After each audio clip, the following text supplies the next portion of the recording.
the amazing part still is it was an unsponsored, undercovered, unappreciated. All those words apply to what they were trying to do.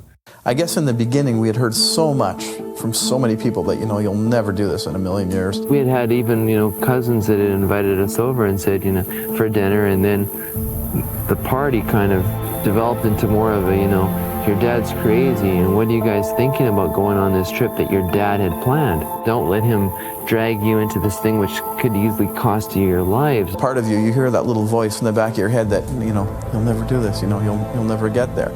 Sort of countered by my dad saying, oh yeah, we can make it, let's just take it a day at a time. There's a public side and a private side to every expedition, if you want. There was a centennial canoe trip that came through. Imagine having a cruise from the Rocky Mountains to Montreal, 104 days long. 100 men and 10 canoes began the greatest athletic adventure from Rocky Mountain House, Alberta, on the North Saskatchewan River on May the 24th. 10 canoes representing all of Canada paddled in competition and in pageant to over 90 communities. I think Don believed in canoeing so much as a part of the heritage of Canada that he would let nothing stand in his way. Couldn't get time off from work. His employer was one of the railways at the time, and they wouldn't give him time off.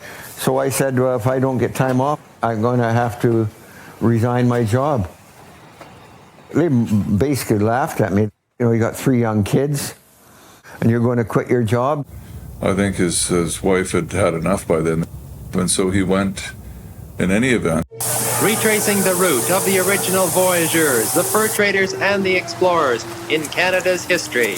And 104 days during the race, Anne's at home. We only maybe communicated half a dozen times, and she got 3 young kids. Through the many portages, lakes, and rivers in northern Ontario, across the dangerous Lake Superior, up the French River, and then down the Mattawa, the Ottawa, and the St. Lawrence to Montreal. The voyageurs paddling out of the pages of history, bringing Canada to you.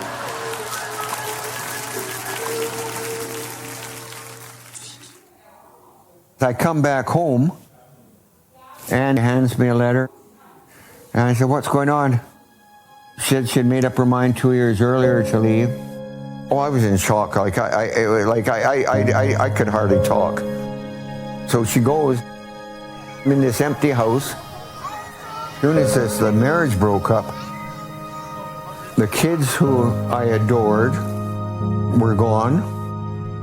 I said, Aunt, this will have great effects on those kids. We was in 5 or 6 days. Dana comes back. He said, I want to stay with you.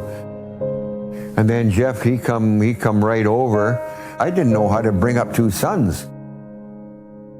But I say to bring up a young girl, going up, they're going to be older. All of a sudden, she's 13, 14, 15 years old. And I was so scared. I says, God, how am I going to deal with this? Right away, bang, I can't let this happen to Dana and Jeff.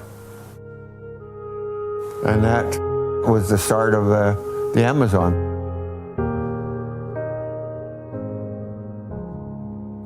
For 10 years, Don Starkell, a divorced dad, talked to his 2 young sons about taking them on a canoe trip. That idea turned into the longest canoe trip in history. It's the kind of trip most people only dream about. A journey from the cold of Canada to the warmth of Brazil, all by water. Finally, we were able to look over the Gulf of Mexico. What I saw made me sick with fear. We're now going to the Amazon Hotel. All aboard for the Amazon Hotel. Those were the last words his friends would hear in nearly 2 years.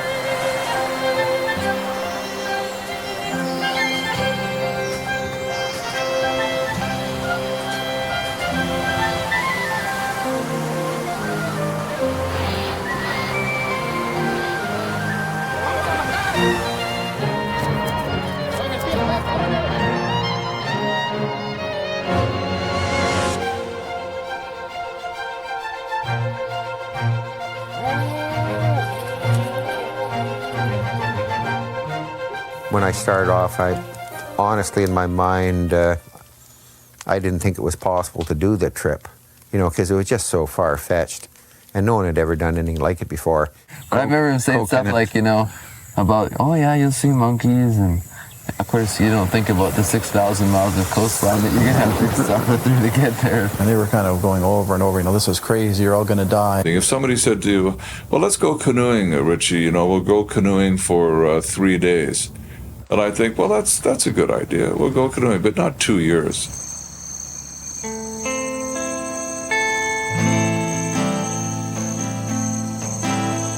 It had been 21 years since my dad and I had left Winnipeg for the Amazon. I called him in the middle of the winter, 2000, and we started kicking around the idea of a canoe trip reunion with Jeff. My dad suggested we start out from Iowa, where I now live, take the Mississippi to New Orleans, and then head east, following the Gulf to Key West, Florida.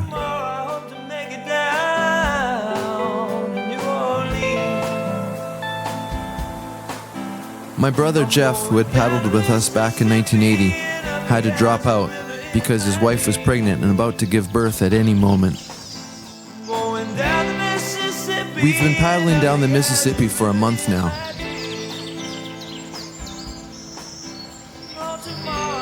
I invited 2 young friends to join us on the adventure.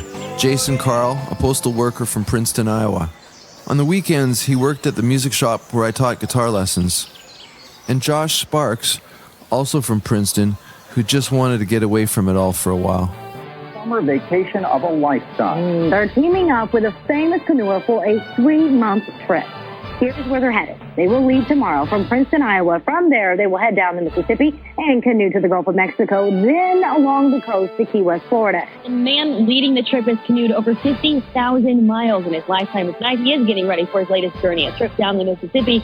This time, he is bringing 2 men from the Quad Cities along for the ride. Jason Carl and Josh Sparks Sharp, both from Davenport. They say come rain or come shine, the 4 of them are going to get in their canoes tomorrow morning and head down the Mississippi. Their destination is the most southern tip of Florida. Alrighty. I worked with Dana and knew that he had done that crazy trip about going to the Amazon by canoe, you know. He thinks differently about life. Got talking to him, he's told me about this trip. Said if I had a friend in a canoe, I could come along.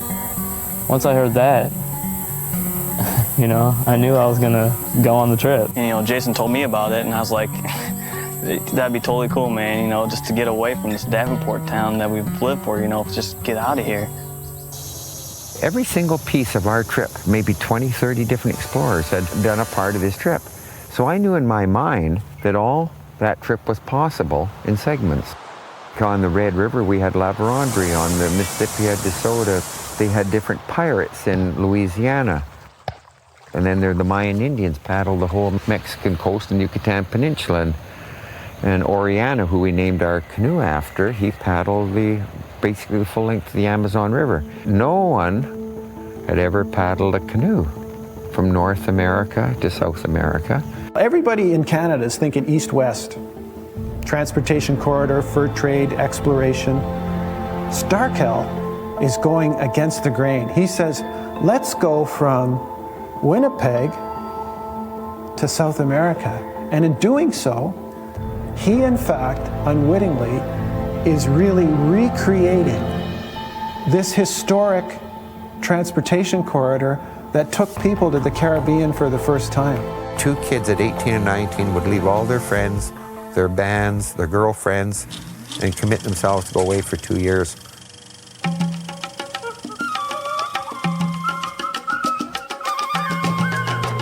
My favorite show at the time was Tarzan. I got my first allowance, which was $1.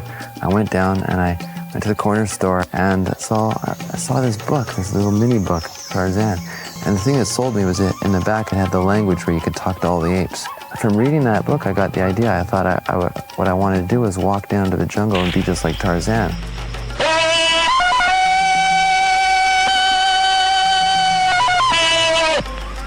We looked at that and thought, it's totally possible if somebody had enough time. I wanted something that those kids could look forward to, and if we did it, They would have something unique for the rest of their lives that they would be proud of. So when I was 9 years old, he came up to me one day and he said, Dana, how'd you like to get in a canoe one day? And he knew I hated the cold weather. We'll start paddling, and we'll paddle so far, we'll paddle right out of winter. I said, oh yeah, that would be neat.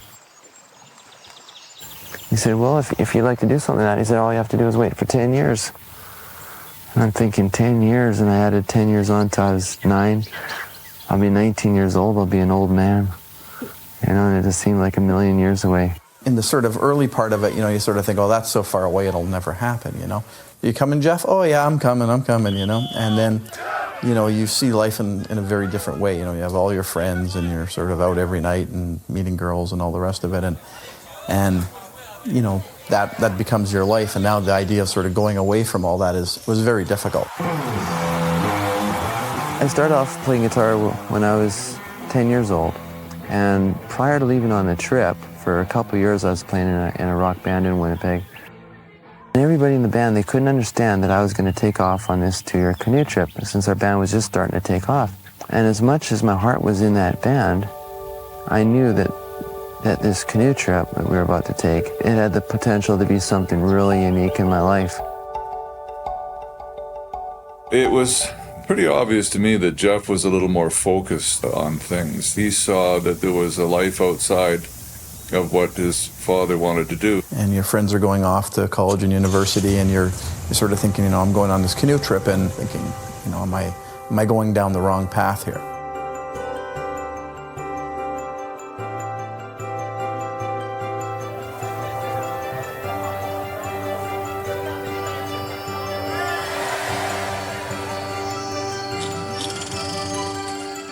We got permission from the city of Winnipeg to camp in a park in the city. So we sent out about 60 invitation letters to all our friends.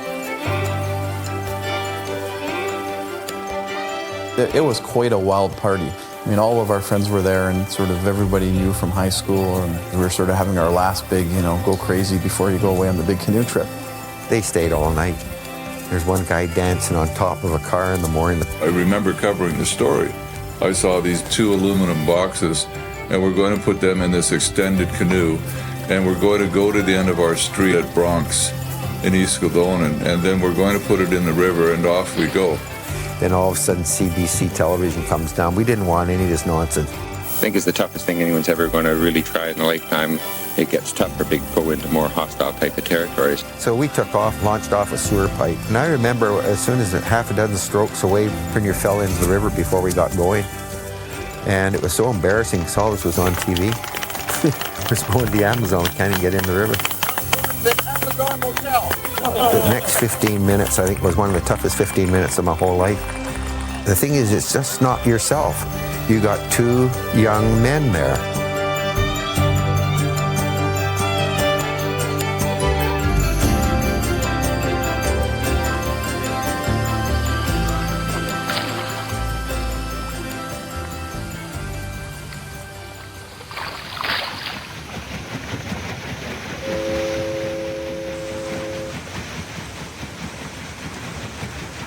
This whole trip is crazy. I mean, Don started out thinking he was going to take a canoe trip with his son down the Mississippi, and that's as complicated as it was going to get. It was going to be a personal trip between Dana and myself. Then 2 21-year-old guys who he thinks is going to last 3 days. The 2 young guys, they bought their canoe, I think, a week before they took off on this 2,500-mile trip we're doing right now. And I was really annoyed with Dana. Dana said it would be easy, you know. He said it's fun. It's tropical down at the bottom of the Mississippi, and he's like talking about Key West and everything, you know. I mean, this is a 2,500-mile trip. I know when we get to the ocean, I think we're going to get our asses kicked a couple of days, like really bad. That's an undertaking, and I'm going to be responsible for these guys. It just struck me as a good thing to do, you know. I mean, you have to do something, and I wasn't really doing anything. Working 40 hours a week sucks, especially for the government. But I told him, I said, I don't think you guys know what you're getting into. We got to get up at 5 o'clock every morning. We got to be on the water at 6. And I said, we have to paddle about 40, 45 miles a day. And I said, you're going to be hungry, you're going to be wet, and you know what you're actually getting into? Oh, yeah. The first day was hell. I mean, we went for 47 miles, and we had to go through 3 lock and dams. There's waves, it's windy, we have no idea how to steer a canoe really. So we were calling ourselves Zigzag because we just zigzagged around further and further away from them. That was like, can I really do this?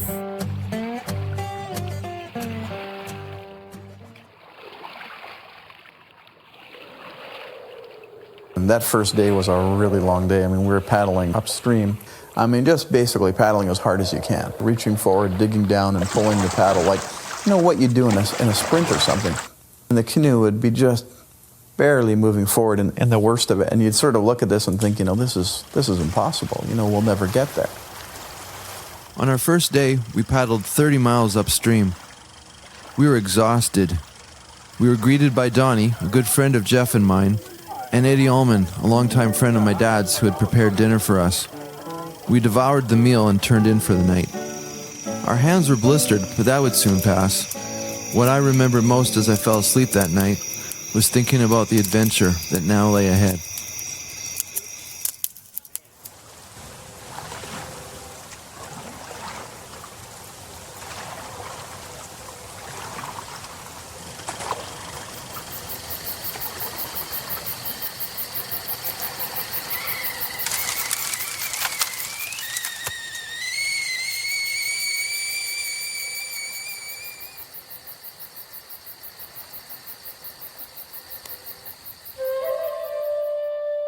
René Robert Cavalier Sieur de la Salle was a Frenchman who wanted the riches of the Indies and wanted to find a way to the riches of the Orient as well.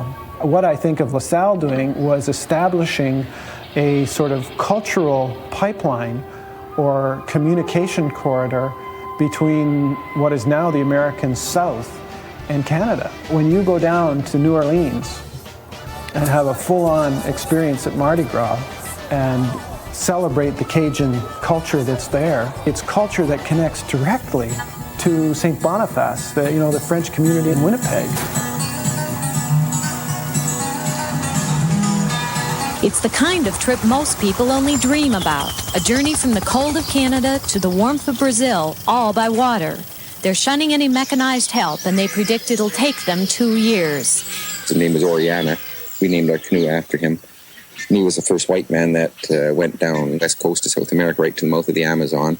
And if you read about the old ancient cultures, the Aztecs and Incas and all these characters, they all had their big boats and they all paddled the Gulf of Mexico and pick up all these things together and do one long trip. And Don's sons never doubted the dream would become a reality. I remember my dad, when he was first just looking at the globe, I remember one night he sat down and he mentioned the idea, and I've always been pretty much interested, and I never had any doubts about going or anything. Don says their number one problem will be getting along.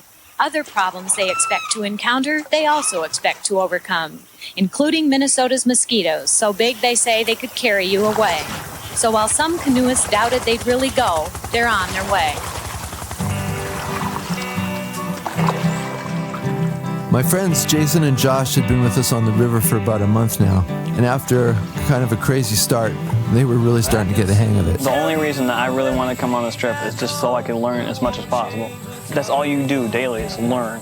And Don just kind of shows you the way, and you just take what he tells you and then interplay with your own life. In getting to know Josh, he let me know he came on this trip to leave some troubles behind.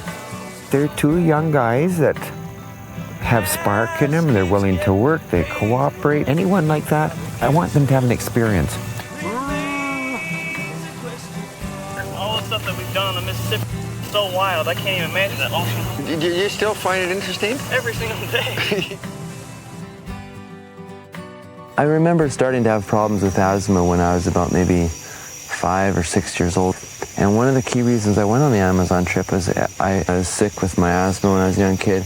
I really believed that this 2 years of extended exercise, fresh air, away from cigarette smoke, away from cats and dogs, away from grass, my dad would just say, instead of staying at home and just lying there, he'd throw me in the car because he was doing work with the railway. And so he'd take me along and climbing up freight cars or checking out peat moss things, just little things. But when you're a kid, just being in the car traveling with your dad and going to these things and exploring what he's up to, I found it really interesting. I can remember when Dana was sometimes so sick he couldn't paddle, just my dad and I. He had such bad asthma attacks. One time we had to send him into the hospital there, and he had to get adrenaline right into his heart with a needle. He said bring him back. The doctor said he should be in an oxygen tent every night for the rest of his life. Right away they put me into this whole program of inhaler. My life was just becoming a hell. I became so dependent on those things. I was taking them sometimes 13 times a day just to get through a day. I had sort of some ideas of maybe being an Olympic runner, and that just vanished.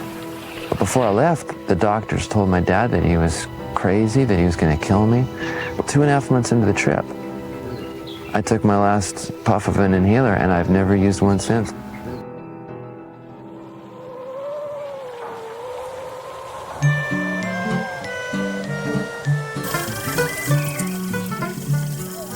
Hey, where have you gone?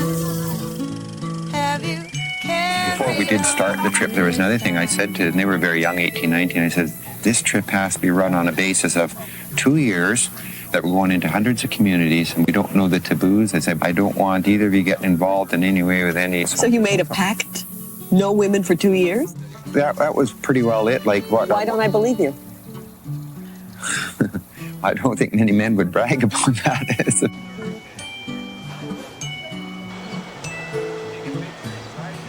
You guys from Canada? Yeah. Where are we at? Under the Hill Saloon. Banks of the Mississippi, baby.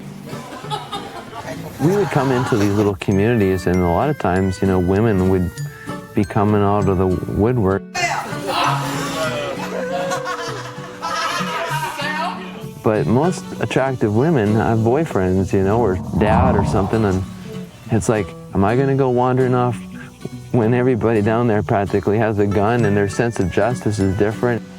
But the best memory I have of meeting anybody when we were still in the States with my brother was we had stopped in Hannibal, Missouri, and we met a couple girls there, and then they said that later on they were going to drive down and just take us cruising around town. And we're just starting to drive around, and all of a sudden they look and they go, oh no, there's our boyfriends. And they see this car come by. The next thing you know, they're chasing us all over town. And then they got scared, they drove us back to where we were and let us go, and that was it. That was the biggest experience. Went nowhere.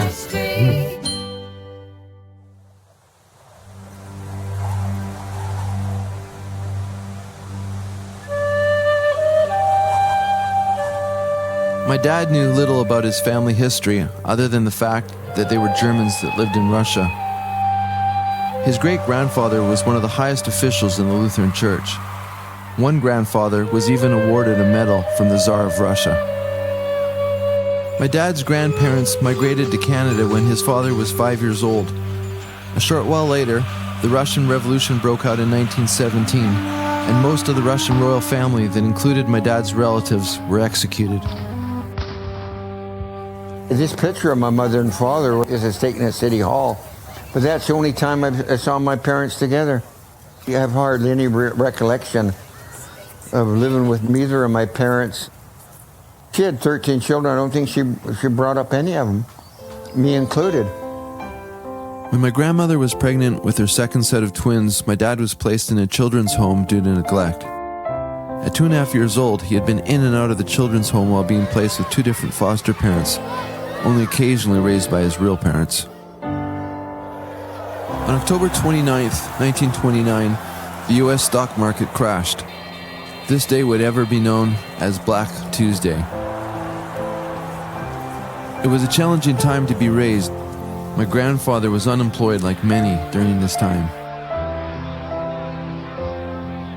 And I remember being locked out of the house so many times and waiting for my father to come home. Sometimes we'd be sitting out there 2 or 3 hours shivering. We had no discussions or conversations or anything, you know, but never had any connection. My grandmother continued to have babies, even though they couldn't afford to feed and shelter the children they already had.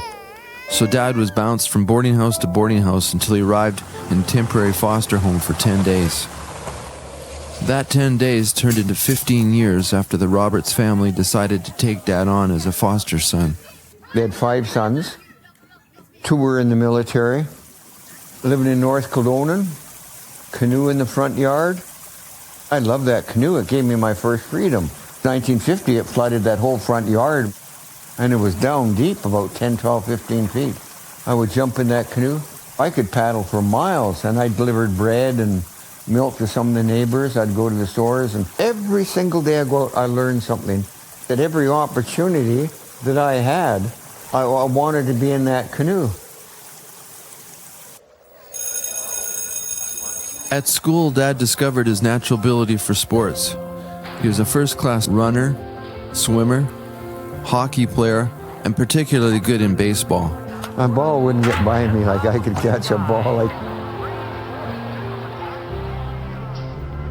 My dad's foster brothers were both members of the Kildonan Canoe Club, and back in that time, that was the place to be. Dad's passion for paddling was evident.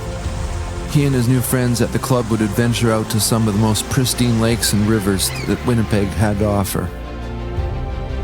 Dad joined the canoe club and started to race. He was quite good at it, and people started noticing. Bill Brigden, he was an Olympic paddler from 2 years earlier. But this guy in Canadian paddling was like a god. No one could beat him. Picked me as his partner and said, next year we're going to the Canadian Championships. My first race in my life, I beat 6 Olympic paddlers. Bill had great influence on Dad. He showed him the confidence he lacked, and together they'd wipe out the competition. If Bill hadn't taken me under his wing, that not one thing in my life regarding any of the trips I took never would have happened if you hadn't seen something in me that I didn't even know that I had. Don's always saying that most people don't know what they can really do, and they underestimate themselves, and he's going to be our teacher. He's got to be the best canoeist in the world.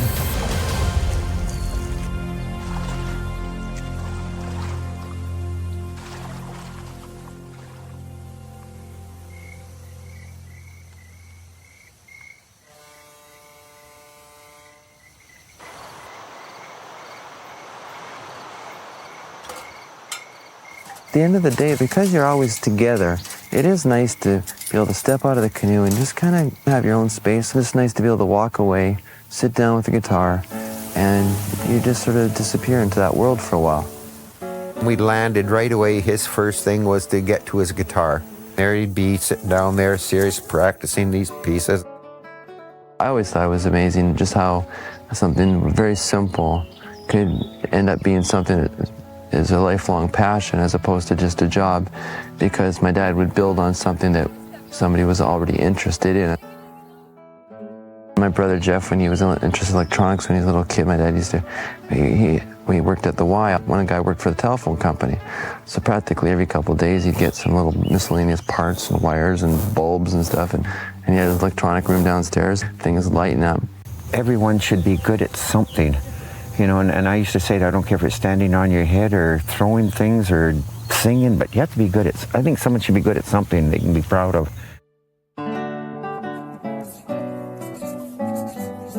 I never really wanted to get into classical music or classical guitar so much. It was just something I thought would keep my guitar playing going along. And I just had this thought, I thought, well, you know, this Renaissance music that was played in the castles is still being played. If I learned some of those pieces, I might be able to come back and play in restaurants for a while and then get back into the whole rock and roll thing. We got down to Grafton, Illinois, and we decided to go in town. There was a bar there that we could go play pool at. And Dana asked if he could tag along. And we just really talked the whole evening about just music and what we thought and his perspectives on it.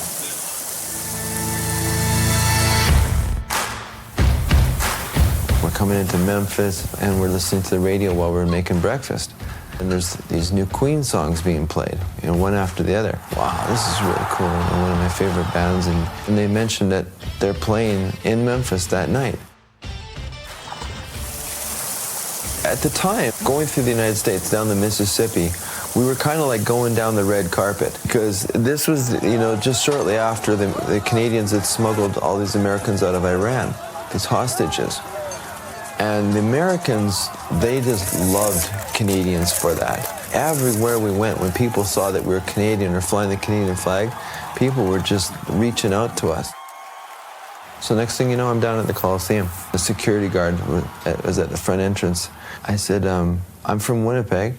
I'm on this big canoe trip with my dad. We've paddled all the way from Canada. And I said, I'm a huge fan of this band, but I don't have tickets. And he says, you're from Canada? He says, just go. That was it. I was in the show. Found myself a decent seat and watched the whole show. After the show was over, I went down and I was backstage. Out comes Brian May. Well, here's my chance to talk to somebody who's a rock and roll icon.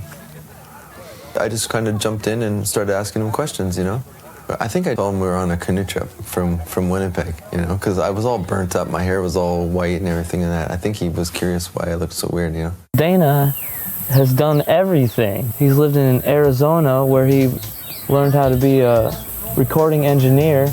I mean, the guy's worked with Snoop Doggy Dogg in a studio for 12 months. He's got a lot of perspective on music. Dana recorded his classical music onto a record and then went and sold 5,000 copies door to door just because he had the audacity to knock on somebody's door and sell them his album because he had confidence in it. I always taught my kids when they want something, boy, if you want it bad enough, you reach and reach and you never stop reaching. If you stop reaching, most likely you're not going to get it. That was really one of the cooler first impression moments that I had of Dana was that time in Grafton, Illinois, playing pool and just talking.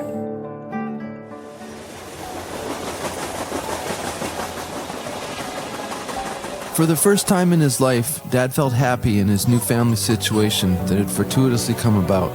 When he turned 18, a foster uncle with connections got him a job at Canadian Pacific Railway. Over the next 5 years, Dad worked hard and rose through the ranks of the company. Then one day, a beautiful woman joined the CP office staff. Anne, my mom. Eventually, Dad found the courage to ask her out on a date. Yeah, this is at Birds Hill, one of our old swimming holes. I haven't seen these for so many years. Anne's brother, he's a bit of a pain. If a woman, if they showed any affection towards me, I'm telling you, I had never had any of this. It was just a beautiful feeling to have someone posing up and all that stuff. You go around for about a year and a half, then she wanted to get married. I said, I want you to wait a couple more years. And she said, no, she wanted to get married. So we got married.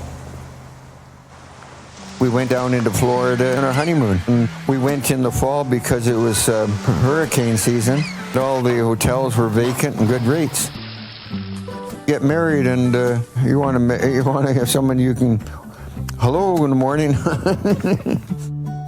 That you're married and your life changes. You have a partner and someone to do things with. That was me. I'd see something like that and I wonder if I can get up there. But I got up there, no trouble at all. Yellowstone. Yeah, that bear came running at me. I got in the car. My favorite animal, the bison.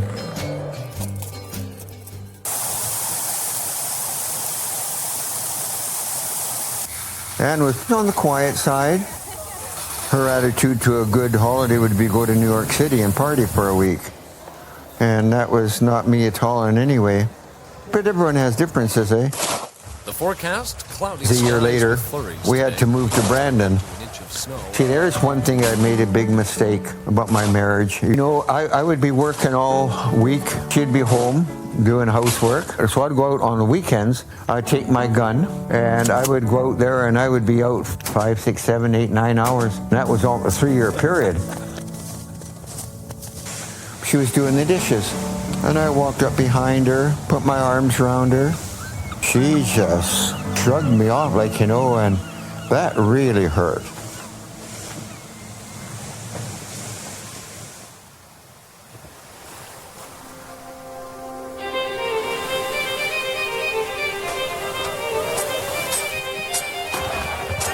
Jean Lafitte was about as close to your classic pirate as you can get. There was an element in Starkell's imagination that may be identified with the rugged individualist, rough-edged, romantic version of the pirate. A swashbuckler. We're talking here about a guy who's got a good heart, who loves hard and drinks hard.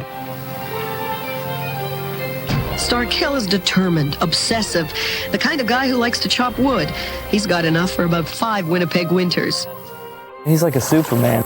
He's just put his body to the test and come out on top. He biked almost all the way across Canada, swam 20 miles across Lake Winnipeg. He has his goals every day. He realizes that the only way he's going to get things done is to set a goal and make himself accomplish it. That's nuts to me, I mean, but I love it. I mean, that's what I want to learn because that's important. I have so much respect for my dad, but at times he can also be like kind of a drill sergeant. I found that sometimes by punching fun at him, it helps to lighten him out. The kids used to make jokes about calling Don Howie the Buffalo, and they felt that he was born 100 years too late. So just along the trip, when he would seem to fall into a new character, it was just a lot of fun, something to do to make up these different Howie names, you know. And when he had his dark sunglasses on, he was wearing all the time. I used to say to my brother, his new name is Shades Howe, and Jeff would get just such a kick out of that, you know. Sometimes he fudges things just to get on my nerve, and he knows me so well, and he does it on purpose.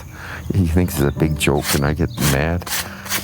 They fight all the time just because they can get under each other's skin. But it's always just over meaningless stuff, and I think they both realize that. We were getting very low on food, and when we knew there was no towns around, things were getting kind of desperate.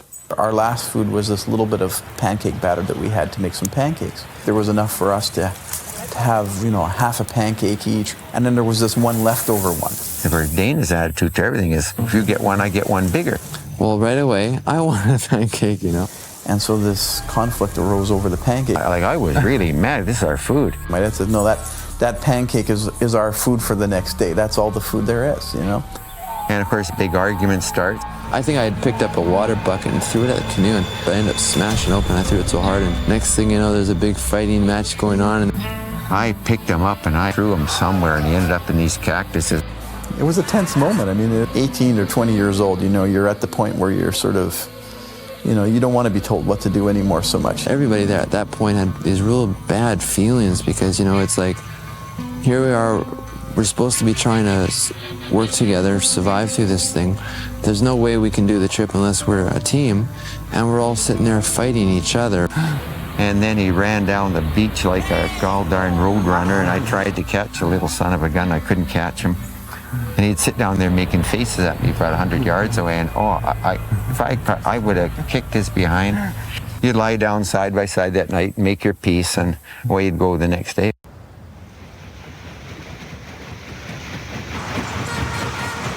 Once we turned west, you know, at New Orleans and started going, you know, through the intercoastal waterway, I mean, things changed quite a bit. You know, we'd sort of go through a little part of the intercoastal where it'd be open to the Gulf, and we'd see these great big, you know, waves out there. It really started to, I guess, eat at my dad. It started to worry us. All I could see going out for about a quarter mile were standing waves, one after the other, just pouring in and pounding. Once we hit the Gulf, it was different. On that last day, when we sort of left Brownsville, you know, we knew that was it. You know, you basically paddle out of that, you know, protected area, and, you know, you go out into the Gulf, and all of a sudden you're in these great big swells. All of a sudden the canoe starts going up, up, up, and right away everybody knew this was totally different than anything we'd ever seen before. You know, not being used to being on the ocean, you don't know, you don't really have a sense of, you know, is there some kind of current that's going to pull you out or whatever, and that's going to be the last time you see the shore kind of thing, you know, you don't know. Finally, my dad says, okay, you guys, we're going to have to turn the canoe sideways because we can't just keep going out onto the open ocean. And my brother and I were all flipping out. We're going, no, you can't turn sideways, we'll go over. One false move, and you're going to tip out there. Half your stuff's going to go to the bottom of the ocean. Oh, you can just see these massive breakers, and when they break, it is...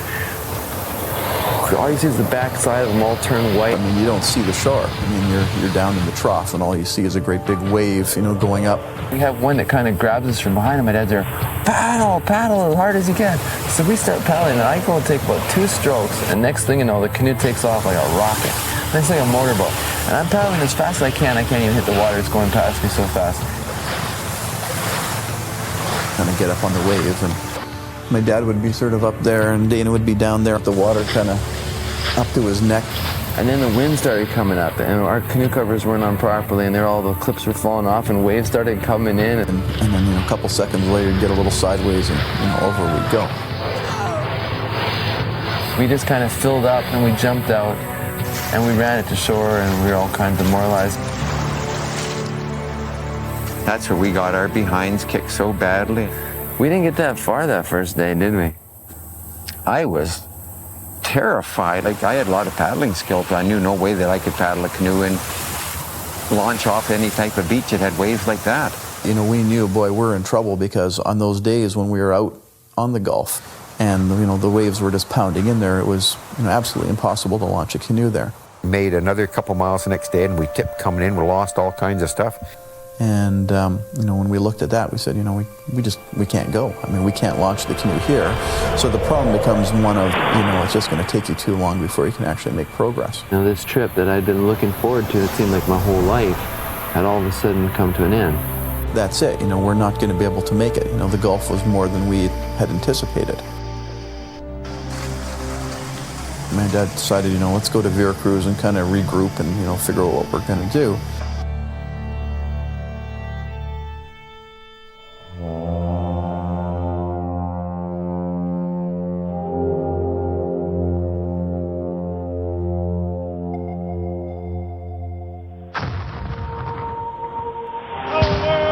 Any story of discovery in North America, new or old, needs to include mention of Christopher Columbus.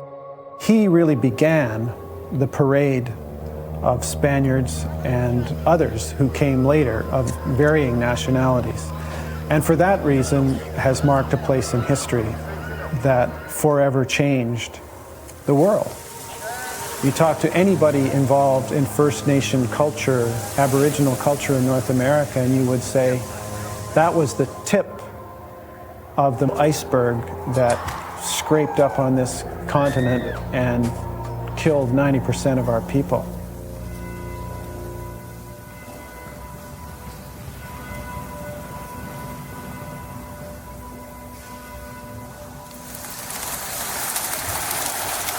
Arriving in Vera Cruz felt like the end of our dream. We wondered, would it still be possible for us to continue on? And it was a strange feeling because in a lot of ways it felt like the trip was over.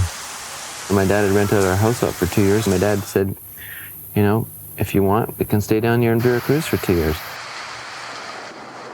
On the third day, we were at Montrose, Iowa, and Don just kind of got this weird, peculiar look, rubbed his chin a little bit. He goes, Dana, who does Josh look like? And Dana just kind of looked at me and got the exact same kind of look. He's like, he looks a lot like Gabby.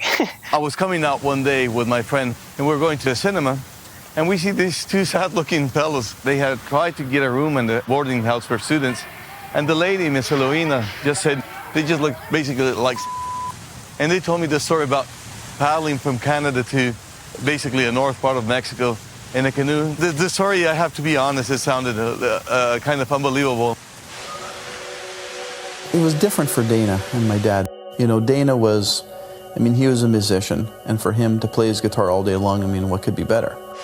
Jeff was looking at the time factor in a different way. I think Jeff felt that it was really going to screw up his career in the future with electronics and that.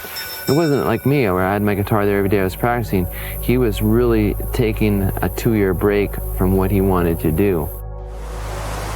My dad, he'd sit out there and there'd be these great big waves crashing in. And he'd say, look guys, it's getting better. And it wasn't getting better at all. If anything, the waves were getting bigger, but he'd be convincing himself that it was getting better. Jeff was thinking about whether we were going to carry on with the trip, and I couldn't positively tell him yes. He wanted to carry on with his education. He asked me if we can carry on again in a month or two when the weather's better and be successful. And I said, I don't think so. Once the progress stopped, and I felt like I was just sort of in limbo, it started to become pretty clear to me that, it was time to go home and sort of, go back to school. I was sad that he was going, but it was a sadness in a way that I felt like it was something that was going to be really enduring, that for the rest of my life and for the rest of Jeff's life, that there would always be this memory of this turning point where he decided to go. All the stuff that we had planned for so many years, for 10 years we'd planned that, like since he was 8. I remember when the taxi came to pick up Jeff, and Don and Dana were standing on the balcony waving him goodbye. You could see that Don was devastated. He didn't come back into the bedroom. He took off and didn't see him for the rest of the day.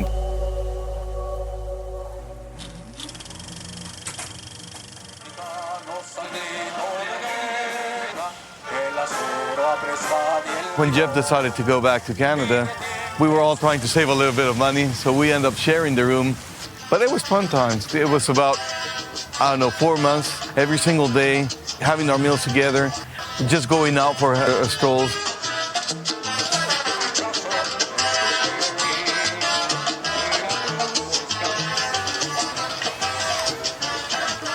Gabby showed us the city. There was a unique energy to Vera Cruz. We would walk downtown to see what was happening in the city square. It took our minds off the trip.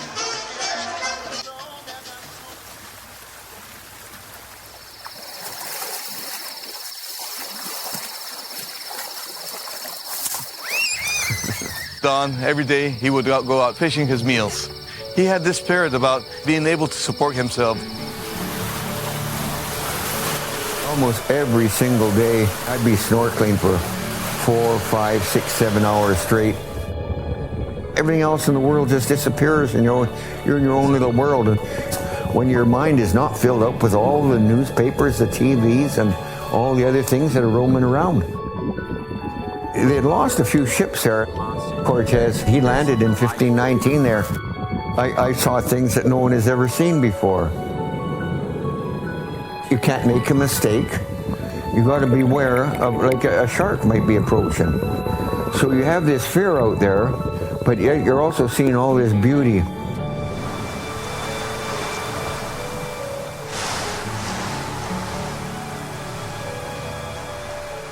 My dad said, how would you like to resume? And I was right for it. But then we didn't really think we could paddle the canoe with just the two of us. We had this big 21-foot canoe at 1,000 pounds when it was loaded. My dad had done everything. He put ads in the newspaper up in Winnipeg and phoned different people that he knew that were good paddlers. For Don, he always told me that when he was planning this trip, there were people that wanted to come with him.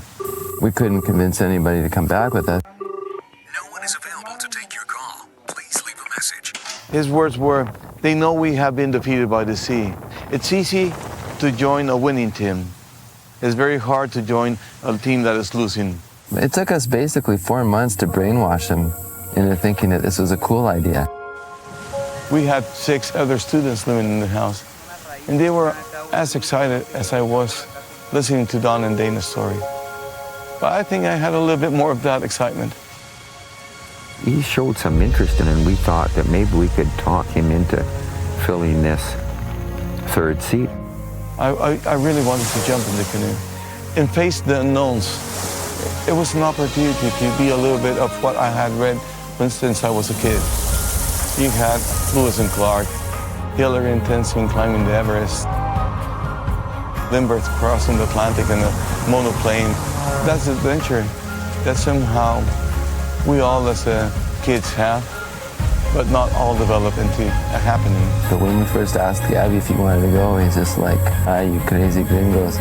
You just drowned me in the ocean, and we told him we only had like 9,000 miles left to go. Don, he looked at me and said, Gabby, if you come with us, you will never regret it. He also said, if you come with us, you want to do it from your heart. And Don just stood up and shook my hand and said, welcome to the team. Push, so we can get the baby set up. Dana was born in Brandon in 1960.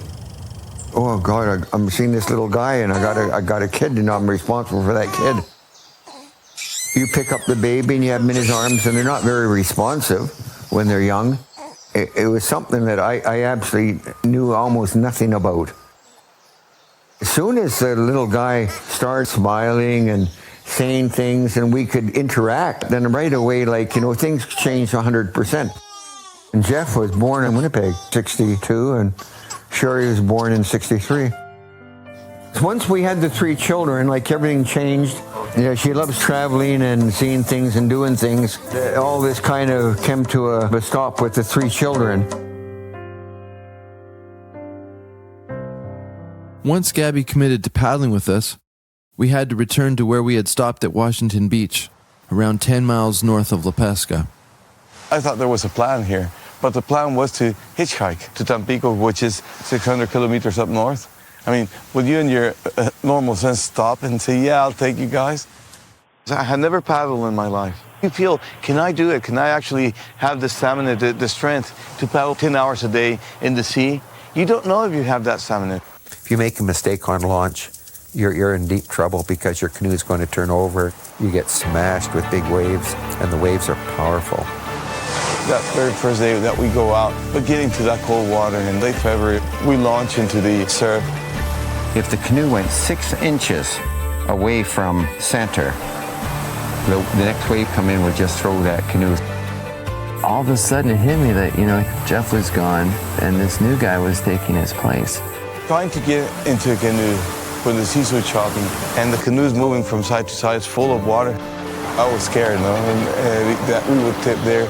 I never told him I was prone to seasickness.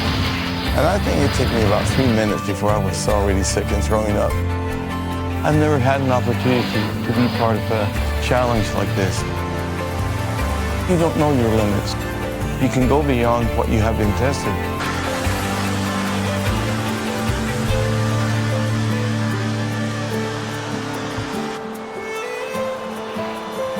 We owed a lot to Gabby for getting us started on our trip again.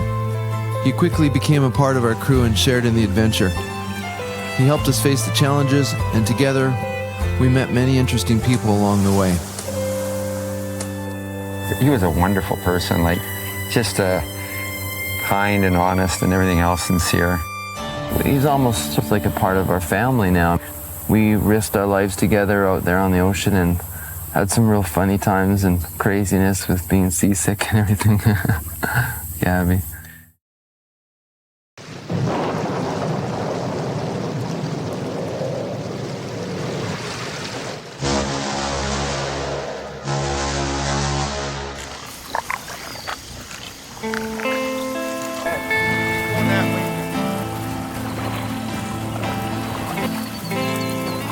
Boats are coming down the center of the river, so don't go too far right. Okay. Hey, Doc, we're going to cut right in the ship and try to stay fairly close so we get a good look at it. As Starkell traveled the coast, he was actually traveling along the margin and the territory, if you like, of a whole host of Aboriginal people.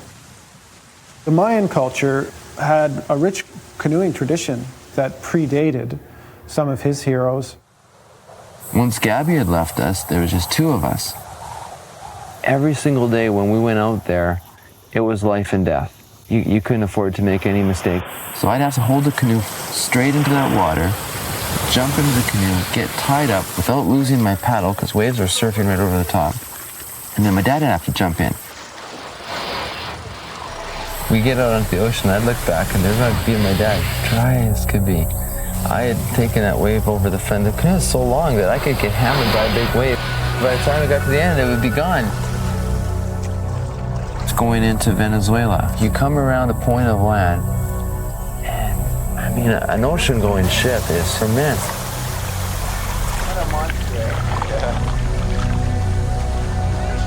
Croatia! Hey, morning! I could just picture these guys out there not really understanding how powerful those waves are. And next thing you know, getting thrown up on the reef.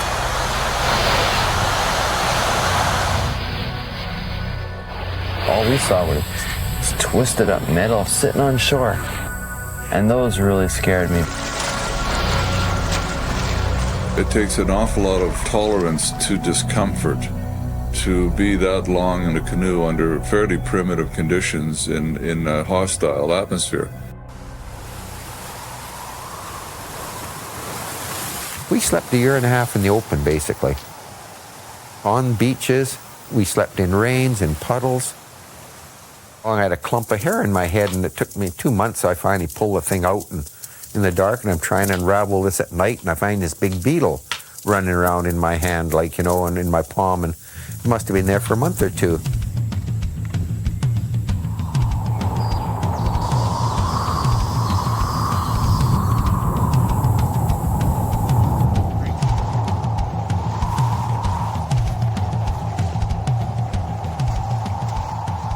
That just came out of nowhere, man. You see our canoe? I predict definitely some rain out of this great monster. God, look at it, Dad. It's getting bigger. Well, it's not fun. Look at it now. I don't think I've ever seen one that thick.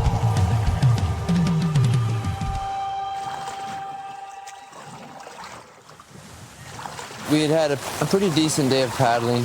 And we were going checking from island to island, and finally we saw this one island, and it had like a little fishing shack built onto it with the stilts and all. And there wasn't really much in the way of trees on that island. And that bothered us a little bit because you could see that there wasn't going to be any kind of wind protection if you ever did have a bit of a storm. But the weather seemed so settled that we weren't really that worried about that. We went inside the shack. It didn't look like anybody had been there for the longest time. Just kind of a deserted square box. That evening, I remember, like, we had ourselves a dinner inside there. It wasn't long after the sun went down, I was sleeping. And then my dad woke me up. He said something's kind of odd. I was listening to the radio, and I had it on this station. There was a little light that would glow red that showed, you know, if you were lined up with the station properly. He says, look, you know, it's still on the station, it's still glowing red, but there's no sound. The station just went off. You could see coming from the shore a solid wall of black clouds. It wasn't long after that this wind started picking up. Pretty soon, the waves washing right underneath this house over this little tiny island. My dad tried looking out the door that faced the mainland where our canoe was, and he couldn't even get that door open. The wind was blowing on it so hard. And the pieces started flying off the side of the shack. And we thought for sure we were going to get thrown right into the sea and get washed away in the ocean with this thing, because it was blowing us out to sea. In those situations, you're so beyond being scared, you're just basically hoping that somehow you'll survive through that thing, you know?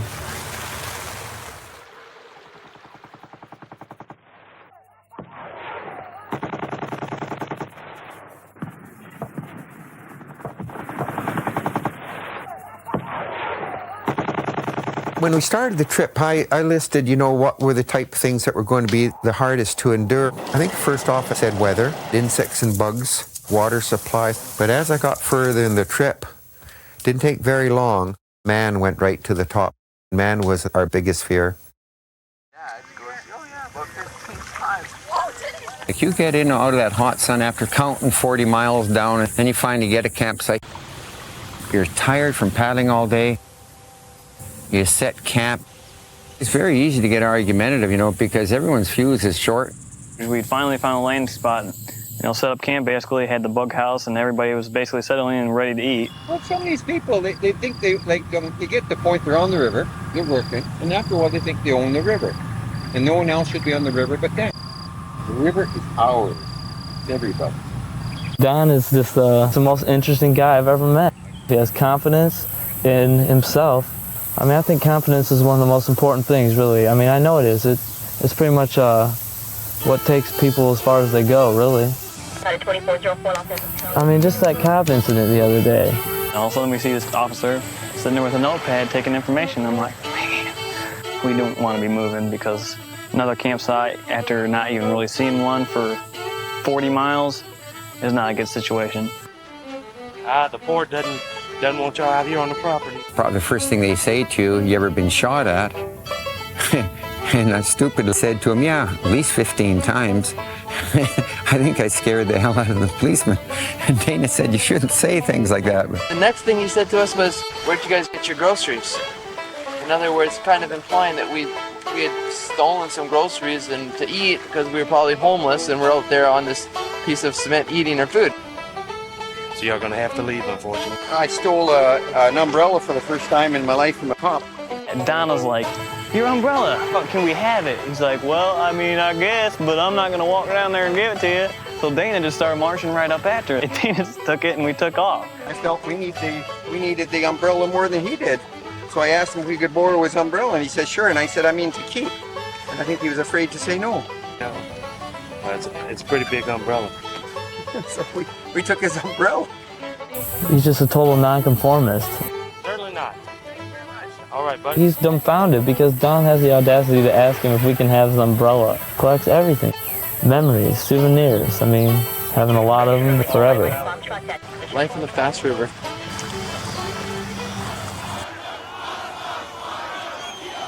And there was some, a couple of periods there that was quite extended before we heard anything from them. There was only one spot where they could have been in real jam, and that was when I couldn't get to them and I knew something was wrong. I mean, they were in danger in Central America without any question. There was a lot of upside down happening in Guatemala at that time. The British were pulling out, and there was revolutionaries and God knows what. Once you're in Honduras, it's a whole different situation. I mean, there was, civil wars going on there. There was, all kinds of crazy stuff. I was very worried. Dana was young enough to believe in what his father wanted and to go along with that. How far could I go without being stopped? And what was my breaking point going to be? Are these guys going to be the victors over me, or am I going to overcome these hurdles? His dad knew the risks. He knew them. And I know it was his son, that he was risking. He was driven to get to his goal, one, and two, that he was just teaching his son, that you do have to go through these hardships, and then I guess, life is life and death, constantly. We had about maybe 10 miles before we went into Nicaragua, and we were warned about Nicaragua and all this sort of stuff, but we were going to worry about it when we got there. We were coming down the coastline, and we were ready to stop, and we could see some coconut trees. So at that point, we could kind of relax. We were going to camp, and I was cutting up coconuts, and Dana was playing guitar. So I'm just sitting there practicing guitar, and I'm looking over like this, and these two guys come down the beach, and they start talking to my dad. And I'm sort of only half paying attention. And then my dad came up to me and he said, Dana, those guys are worried that our stuff's not safe on the beach, and they want us to haul our canoe way back into the jungle here where these houses are. I don't want to carry everything back there either. I think everything's safe. Next thing you know, one guy's got a shotgun. Marches down, and it's like he thinks he's in a war or something. And he's I'm gonna shoot your ass and all this. And pow, he blasts the thing over our heads to show us he's not fooling around. Like they were out of their head nuts. They'd gotten themselves drunk or drugged up or something like that. They yelled at us, Ploma o vida, lead or life. At that time, the thing went through my mind. Well, there's absolutely no doubt Jeff made the right decision. Like this was my idea, and that's the part that got me more than anything. Why Dana? She was so young. We were on our knees, elbow to elbow. He was pleading and crying, and he was saying, please let me kill him now.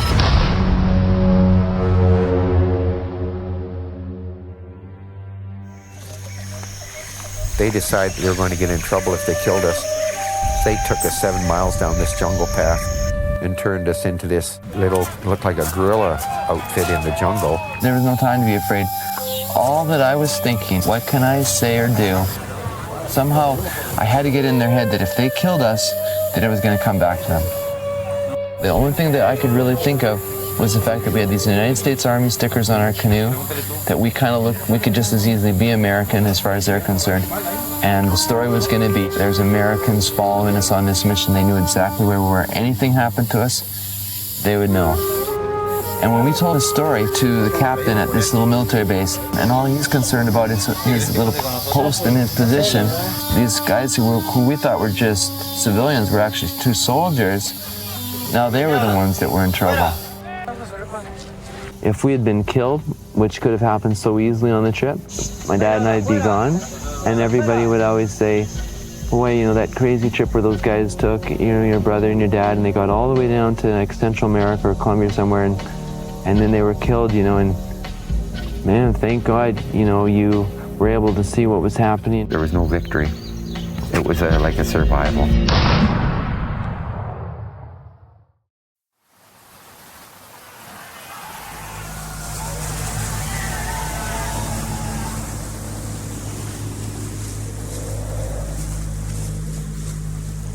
They got to Colombia and it was even more dangerous because that's the drug cartel's territory.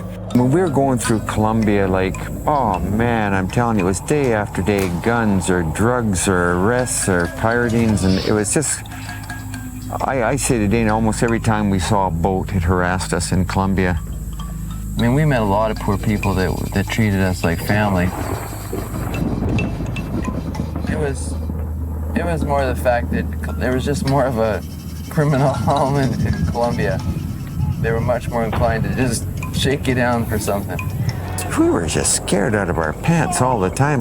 Some of these guys were so evil, their eyeballs would go right through you.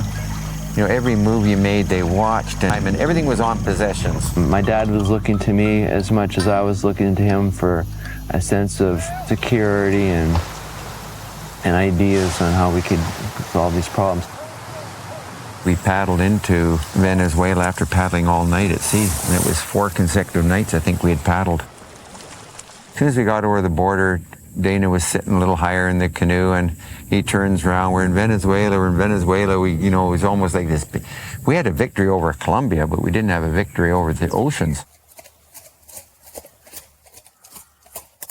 This portage revolves around this huge peninsula de Paraguana. I went way into town and I found a school. And I went into the school and spoke to the principal and told him that I needed to get a boat trailer. And he was a boater and he said that he could get me a trailer. So right away I started making big horse pulling yoke on the front. This thing, about 18 something miles down this desert road. Dealing with the fears of being out on the ocean. And guns and stuff. I mean, it's hard work, but you're safe. Transport drivers were looking at this thing coming down the highway and screaming at us, burros, burros, you know, donkeys, donkeys.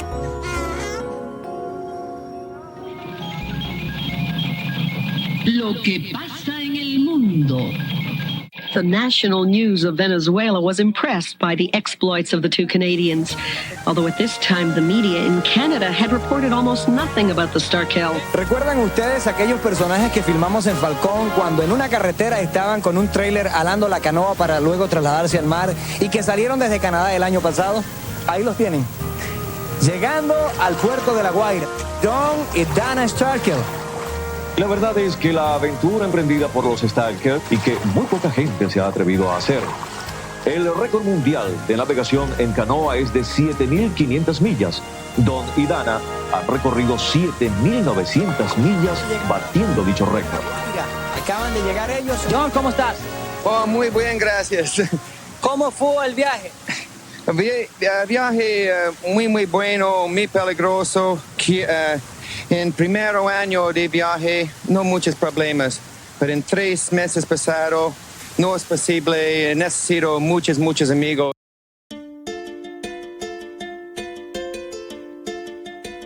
After a brief stop for food in Caracas, we were on our way. We had no idea we would be back a few days later, the guests of a wealthy family whom we had met along the coast. For 2 days, we lived at their home in the lap of luxury.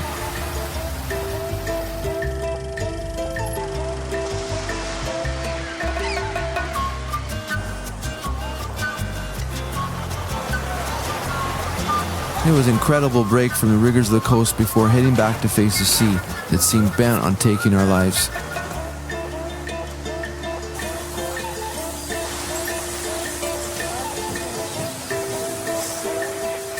As our gracious hosts were waving goodbye, they couldn't see the Guardia Nacional soldiers who had raced up to us in a motorboat. The soldiers began hassling us for our documents with their rifles at hand. It sure didn't take long for my dad and I to feel like we were back in the swing of things.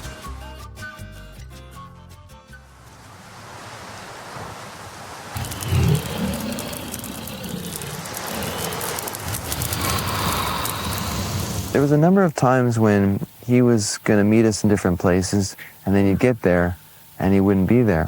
They were totally inaccessible all the way along until they themselves came ashore and made an attempt to get to quote-unquote the civilized world. We would sometimes go 2-3 months hardly where we even see a telephone. The things that you look forward to sometimes are very simple things. It's like, well, hey, 2-3 months from now, we're going to meet Richie Gage, and you're so looking forward to that. When I got to Trinidad, I depended upon the Trinidadian Navy to try and find them. I was way up on a leper island called Chakachakari.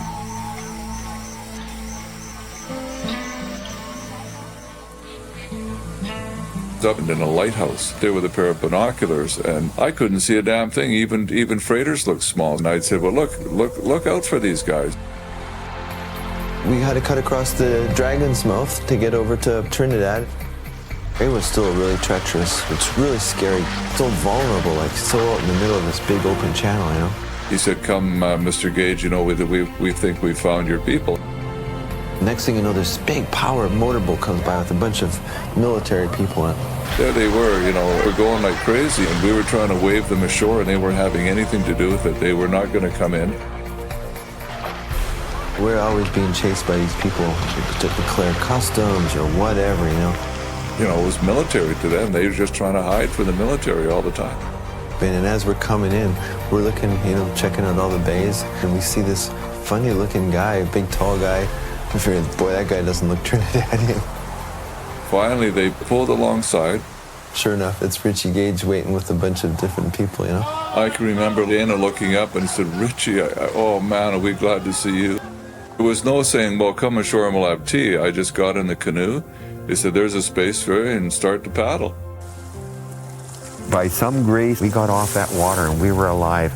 Dana, he was sitting about 6 inches higher in the canoe. Like all of a sudden, like, you know, it's almost he'd come back to life when we got off the ocean. And that was really something special. Like when he came down to Trinidad, it was just so nice to see somebody that we knew. He was really quite warm and friendly. I always remember him that way. Here we had done this 6,000 miles of shoreline, and we come into this river, and we now had 3,000 miles to go, which is a piece of cake. And we knew we could finish the trip now. Only 3,000 miles of jungle rivers. We'd have kind of a hug. But it wasn't even really a father and son thing. It was, but it was more of a like, you know, we've defeated this monster for another day. Felt like we should jump around and, hey, you know, we did it. Man, it's just nice to be off the water and safe again. I'm telling you, both of us were so humbled.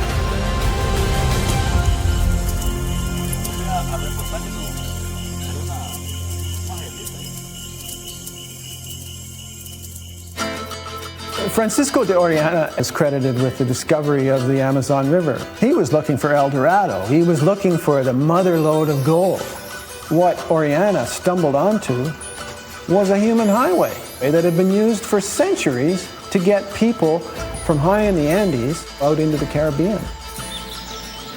A few weeks later, Trinidad, their last stop before the jungle rivers of South America. We went into the rainy season in Central America, entering this river system at the wrong time of the year. So I told Dana, we got to wait around till January the 1st. 2.5 months in Port of Spain, Trinidad. We left January 1st, 1982.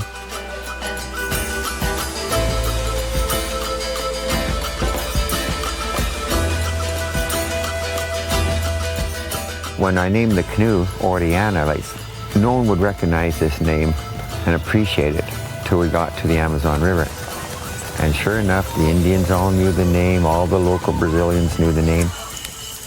Can you imagine if you're an Indian just cooking your squirrel over a fire and this boat comes by in the middle of nowhere, but you're living in virtually primitive conditions, and you see these guys in a canoe that's like yours, that they're blonde and they're white. Well, they're not on a weekend trip from Caracas. And that's for sure. So many of the people that we were meeting in the countries that we were going through were so poor. I mean, they had nothing. And you would come to a family and, I mean, they're lucky if they had a couple pots and pans. Their whole house was made out of sticks and mud, plywood, and a piece of tar for a doorstep. We'd go in to visit families, and we'd come in maybe 3 o'clock in the afternoon, very, very tired, beat up. And these people would ask us a few questions. They would let us sleep on their floor, try to give us hammock. And they would welcome you into their home. They would try to give you some of their food. They didn't even have hardly enough food to eat themselves. Initially, you think, well, here we've met a really kind person. Here we've met another really kind person. But after you go through this for weeks and weeks on end, you start realizing that it's not just a kind person. it's a kind culture. It's a very common thing for people to go out of their way to really help you.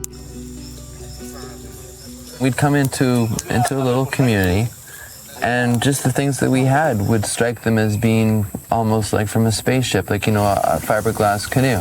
They actually thought it was a magical. Because the shell is so thin. Yeah, and you can put so much in it. So much water, whereas their canoes are solid, heavy wood. We had all these different things that to them were space age. Little things, you know, different plates or cans or can openers or whatever. So they'd kind of have this little bit of an awe thing of you. But then you'd see somebody like doing something simple, like, you know, maybe making a hook or an arrow, or you just take an interest. How do you do that? Well, right away, if you couldn't understand how to do something which they do every single day, then you must be just like a complete idiot.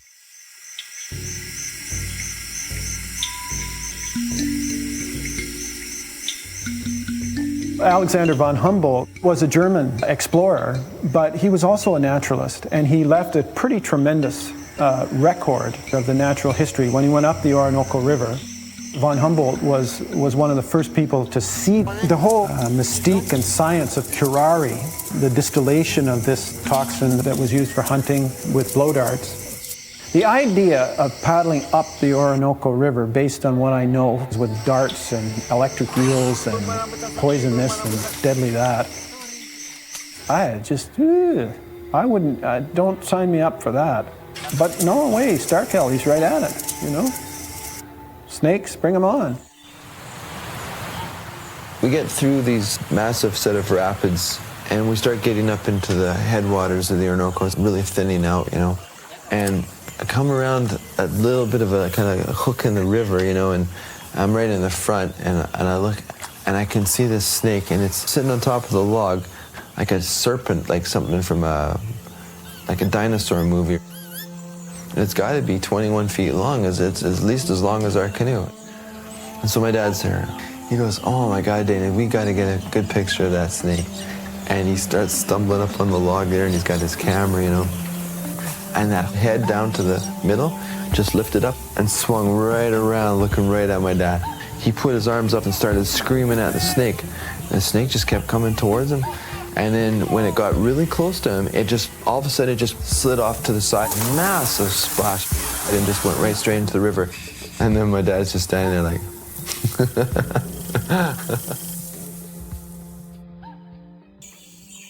Everything around you is so different, it's new. We got so overwhelmed by so much stuff that after a while you couldn't even take in anything more. If I saw a mosquito that was purple, green, and blue that had 4-inch long legs and it had a propeller on it, I probably would have went, "Well, that's kind of neat." Since I had an affinity for animals from a young age, you know, and a lot of times I would see the native people and things, they seem to have a connection with wildlife. You know, even if they killed an animal, it was because they had to survive. It wasn't just to slaughter an animal. So I felt more connected with that culture than I did in my own culture. In fact, most of the time I felt embarrassed for my own culture. When we got into the Orinoco River, our first big river in South America, I was looking for monkeys. I mean, that's what I was really had my eye out for. I just figured, come around the corner, eventually we're going to see these monkeys. Kept on seeing cows and stuff. One day we're going along there in the river, and there's a massive big splash in front of the canoe, and we look up and there's this pink dolphin. The freshwater dolphins that they called down there taninas. When they came out of the water and they looked at you, there was no doubt in your mind that there was serious intelligence going on. They saw you and identified you as being something different. We found that a lot of times they would follow us for a long time without letting us know they were really there. They'd kind of be hiding on you.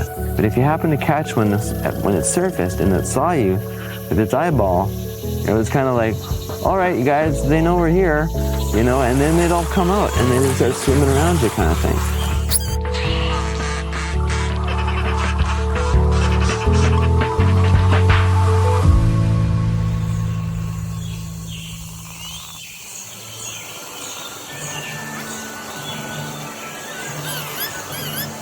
We went under the equator. That was extremely humbling. like, you know, thinking you come from Canada and you're all through geography in school, and you equator. And one day you're actually going under this equator and you came all the way from Canada in the canoe. Here we come to these couple thousand miles of rivers in South America, and for the most part, I mean, it's really remote. They've got this opera house in the heart of the jungle, South America. They've got sculptures and things that come from all over the world, and they have all these carvings of almost every great composer that ever was. Well, I mean, it's just beautifully put together. But to have this artistic kind of a thing, it doesn't seem to be a place where you'd build something like that.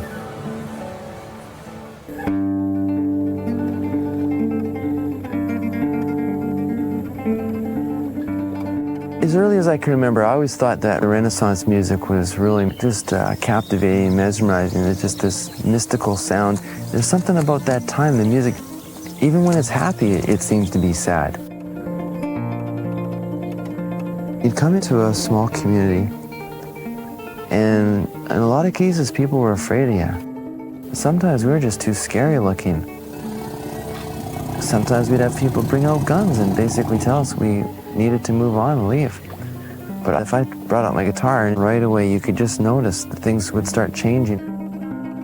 A person that before was, looking at you almost like an evil eye, kind of like, when you're gonna leave, would be like, oh, I'm playing guitar music, Hey, so-and-so, go get your guitar, and it just, an entire community could just turn around just from playing a couple tunes on the guitar.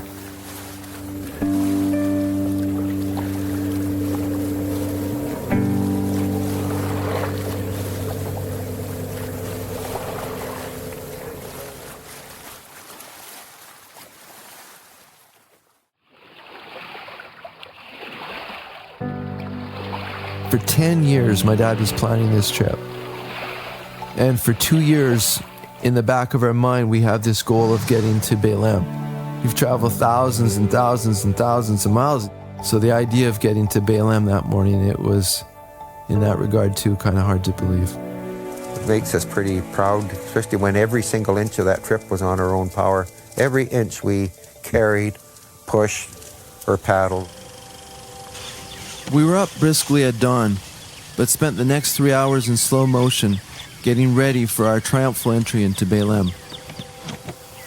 I know my dad and I were not talking very much that morning. We're just both very much lost in our individual thoughts about getting back to see our families, all our good friends at home. All of that was what that day meant to us.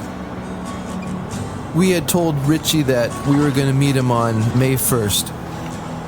By noon, we had crossed the Baja de Guajara and were coming in along the dirty shores of the city's outskirts. Dozens of ocean freighters were docked along the big piers of the harbor, and as we paddled towards them, we kept a sharp eye out for Richie, who surely had to be somewhere on the waterfront. I was in my suite and a telephone rang. Mr. Gage, this is Captain so-and-so from the SS something or other. We wish to inform you that they've arrived in Belém. And I phoned the office and I said, they've arrived, they've made it. I mean, this incredible journey has been accomplished. I said, I think I have to go.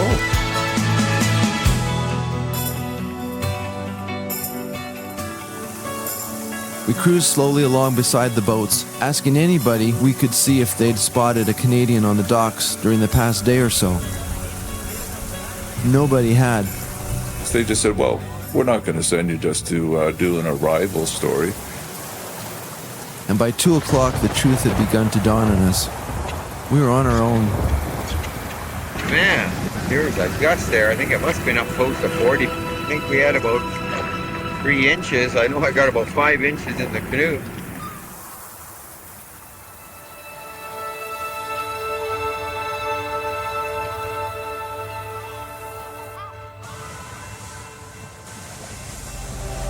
We'd come 12,192 miles, and there wasn't a soul here to greet us.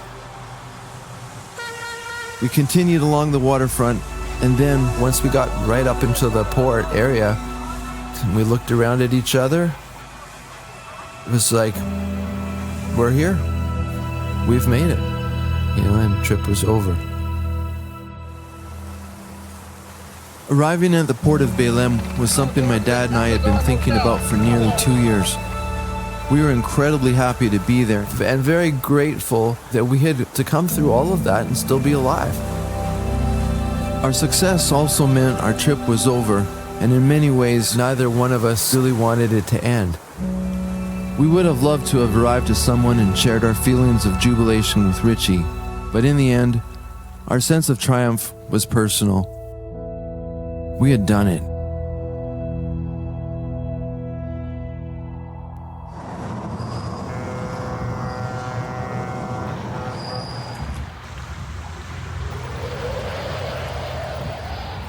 I mean, they made contact from Brazil and said, you know, we're going to be coming back. They had made this plan that they were going to take a ship from Brazil back to the States to Mississippi somewhere. And we're on this Dutch ship called the Saba, and we're on it approximately a month. And we worked 8 hours, and then we had our own time. And every evening, just to get away from everything, I'd drape my body over the front of the ship, and I could hear the motors roaring, and it would go zoom, zoom, zoom, zoom. Well, after being on the sea and eating water and getting just abused every day by that powerful ocean, then to have this big hunk of steel in front of me charging through these waves, felt the most powerful I ever felt in my life.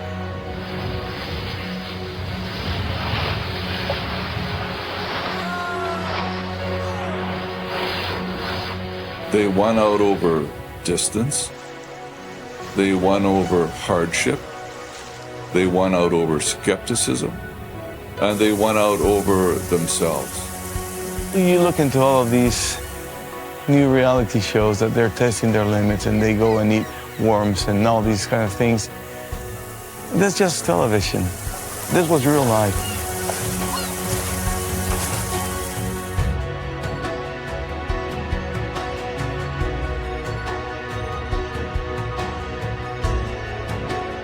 My dad will say to me, like, you remember that day when we were off the coast of Panama and we had those crazy waves were bouncing around in the coral reef or whatever? And I know exactly what he's talking about, but we're the only two that do.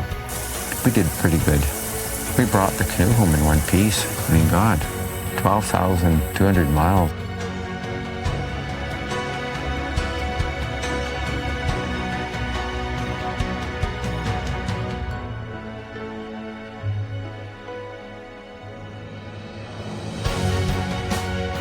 Don's always saying that most people don't know what they can really do. They underestimate themselves. It's a wild ride every single day. It doesn't matter who it's with or, you know, where it's at. It's a wild ride. He can teach you a lot.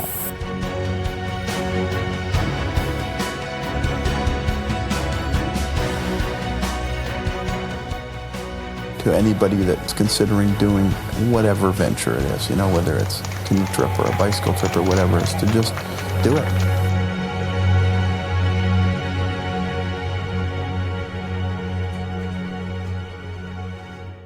Our canoe trip is really not about canoeing. It's not really about paddling halfway around the world.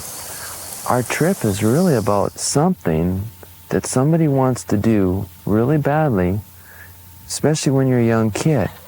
The thing that kind of captures their imagination that they could do with their lives. And then you figure out how you're going to do it, and then you follow through with that thing. That is the thing that I think so many people are missing in their lives.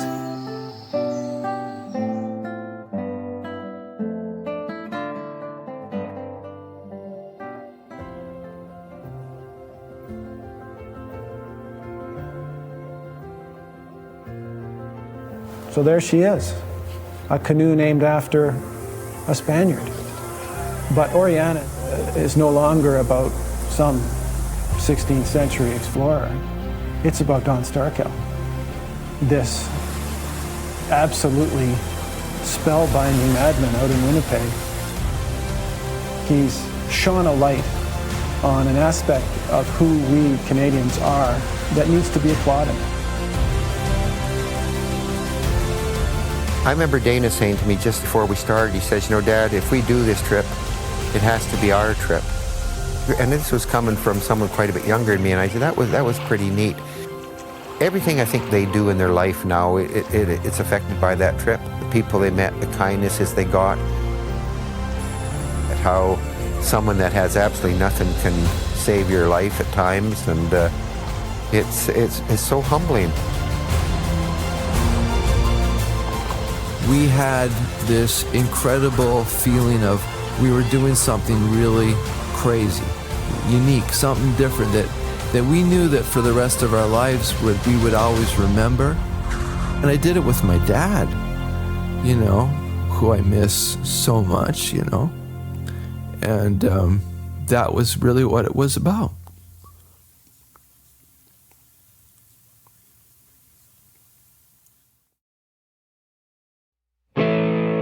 Growing up with my dad, I mean, I would never appreciate how eccentric he was. We got a pet crow, and my dad had a pet crow when he was a kid, and he thought, you know, all these guys would like to have a pet crow. When I went into my first foster home, one of the foster sons, he went out and he got this crow from a nest. They're just like baby ducks following a mother duck. Like, you're feeding them, you're their source, you're their life. I knew when we were little and we had this pet crow that it wasn't a normal pet. You know, we had him right from when he had his pin feathers, and we kept him in a little tiny box with straw and feeding him worms and whatever little bits of meat and hamburger we could feed him. First pet with so much intelligence, I mean, you felt like he was like a little person, you know, like he would look at you, and the sounds that he would make, he'd be like almost trying to talk to you. It was different than like a pet dog. There was a really strong connection between us and Timmy, but he looked at us somehow as being connected to him too, you know.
I love the word imagination. Dreams are only dreams. Imagination flowing into action is reality.